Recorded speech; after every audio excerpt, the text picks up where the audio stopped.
It's the year 2015, June 27th to be precise. I'm standing on stage in front of 22,000 plus people at the Civic Center in San Francisco. What's my job, you might ask?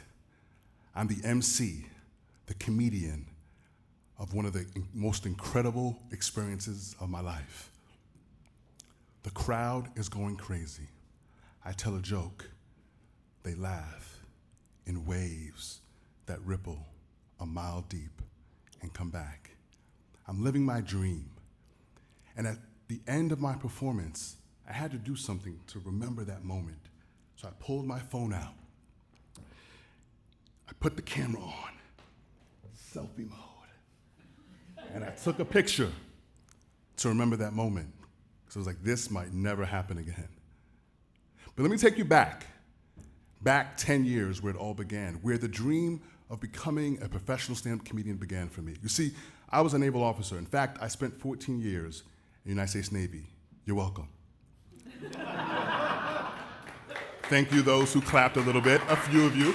No, it's okay. You don't gotta clap. It's okay. I don't tell you that because I want your applause. I tell you that so that you know that as a black man, I can swim.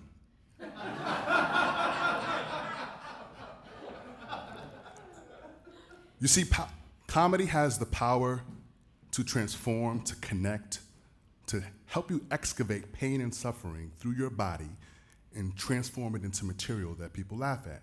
In turn, you all feel better, you feel connected. But for me, a young naval officer living in Japan, Yokosuka, domarigato gozaimasu, no shashimashite, I was selected to be my ship's anti-submarine warfare officer. And so I was sent from Yokosuka, Japan to Newport, Rhode Island for a 30-day training course. And while I was there, a young whippersnapper, I was like, I want to do all the things that I never got to do as an adult. Because you see, I went from the Marine Corps enlisted, 2 years in, ROTC scholarship, 4 years of college, working 40 hours a week. It was just work, hustle, and then I joined the Navy. I never had a chance to explore things. And so here I was in Newport, Rhode Island, December 2005, in the dead of winter, and I saw that the cast of the Dave Chappelle Show was coming to Boston. Now, I don't know about you, but I used to love the Dave Chappelle Show. So I bought tickets in advance, and the day of the show, it was a blizzard. And we were ordered by the command not to leave the base under any circumstances. So you know what I did as an officer, someone who follows the rules, upholds the law. I drove my rental like I stole it. And there I was, driving up I-95, 5 hours ahead of the show, because I had to go. First of all, I spent $45 on this ticket. There's no way I'm letting that ticket go to waste. Now I get there all by myself, and they packed us in like sardines because this was a special occasion. And my undergrad's accounting with a minor in marketing, so I'm looking around the room, and I'm seeing the people pour in, and I'm realizing this is 800 plus people, $45 a head, 2 drink minimum, plus food and drink. I'm like, you know what?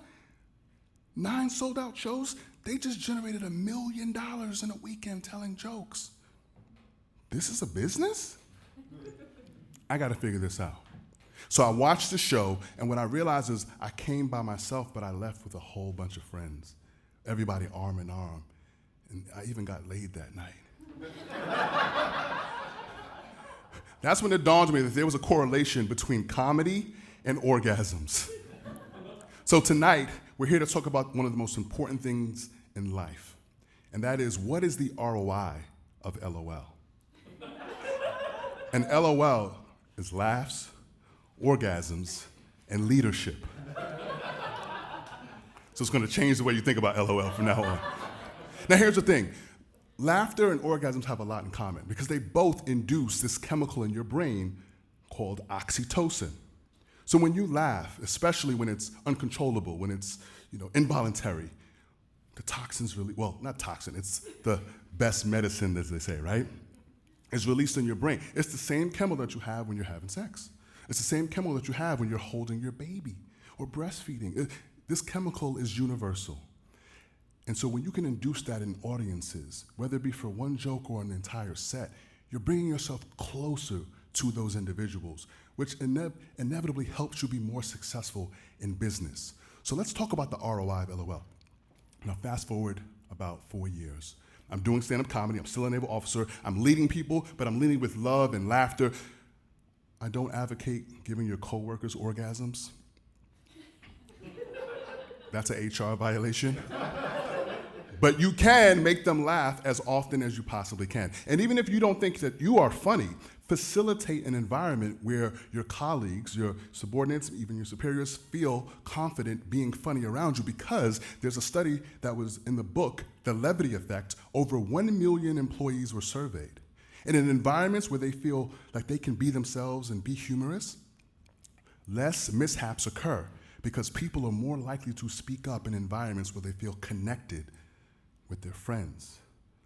And so the ROI is in the billions for those organizations that do it right. Now let's fast forward 2009, I'm a naval officer. I'm going to Naval Postgraduate School in Monterey, California, getting my master's degree in systems engineering analysis. And so my only job is school. And so I've got time to just work on jokes and drive around the Bay Area doing comedy. And I was on an OkCupid date up in Oakland, California with this beautiful teacher.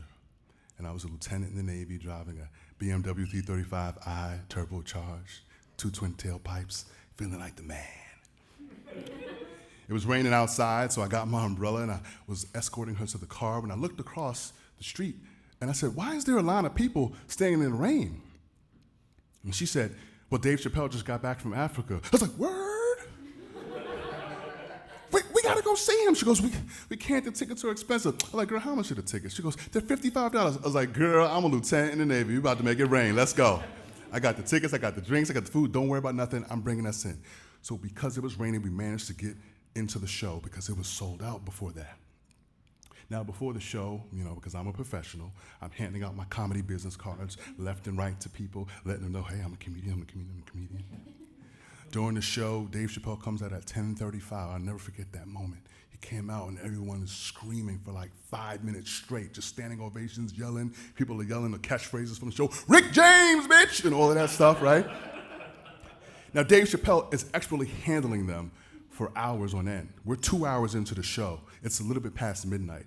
My date, who's a teacher, had to go to work in the morning. She goes, "JaMarr, I gotta go." So I kissed her on her cheek. "I'll see you later. Text me when you get home, because I'm not leaving." And I stayed. And then there was this 2 couples in the front to my left that kept yelling "Rick James" the whole night, and they were drunk. And so Dave Chappelle, they ain't gotta go home, but they gotta get out of here, right? And they got kicked out. Then there was a little blonde girl to my left who I had given a card to before the show.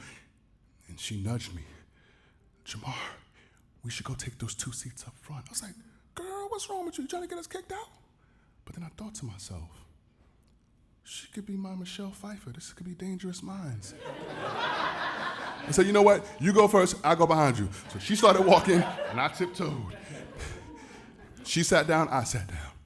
Now I'm 8 feet away from Dave Chappelle. To my right, we're 10 minutes into this.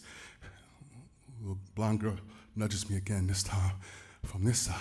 And I go, "What?" She goes, "You should give Dave Chappelle your business card so he knows you're a comedian. Maybe he'll take you on the road with him." And I'm like, oh, how naive is this girl? But I thought to myself, you know what? This could be a blindside moment. You know what? I took my comedy business card out. I put it face up on the stage. I slid it very cautiously. And I kid you not, 30 minutes into it, Dave Chappelle looks down and goes, "Whose card is this?" He picks it up and he reads it aloud. "Oh, it's your card, JaMarr. Comedian, writer, singer, artist, handyman." The crowd goes crazy. Now, in that moment, you guys may not realize this, but in my mind, I'm thinking to myself, I just wrote a joke for Dave Chappelle. So technically, I can say I'm one of his writers. You know what I mean? That's what I'm thinking 4 years into my little comedy career. But Dave, he spent a couple minutes, he was riffing on me, and he said, "JaMarr, just judging off this card, you're gonna make $1 billion with it." I was like, you think so? He's like, "Yeah, just judging this card, I'm gonna forget you. And a year from now, I'm gonna be doing my laundry, and we go, JaMarr. And then I'm gonna call you up." You know what the saddest part about the whole story is? I was like, "What?" He's like, "It's still gonna be the same number. But you're gonna pick it up like, 'Hello, this is JaMarr's handyman service, how can I help you?'" And I was like, "Dave," now he was just having fun with me, but in my mind, I'm like, "Dave, I'm never giving up comedy at this point now. Yes, I might still be handy and be a handyman on the side, but I'm gonna do whatever it takes because you were the wind beneath my wings. So comedy has taken me all sorts of places all around the world. I've performed internationally. And after that moment in 2009, fast forward about, 7 years later, or 6 years later, I got to perform for 20,000 people. And I was like, wow, this is the pinnacle. And the very next week from that particular moment, I was in another show a week later, and there was 7 people in the audience. And I was like, oh, this is what comedy is about. It's humbling. It takes you on ups and downs, highs and lows. But I truly believe that the skill set that you can develop when you pursue transforming your pain and suffering into power through humor, I believe is truly priceless. Now, I've seen Dave Chappelle since many times, got a chance to work with him in New York. I've worked at the Comedy Store with people like Bill Burr and Dane Cook. The list goes on.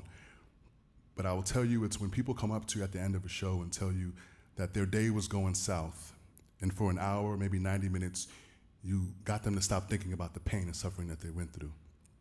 That's one of the most transformational things to me about the art form that is stand-up comedy.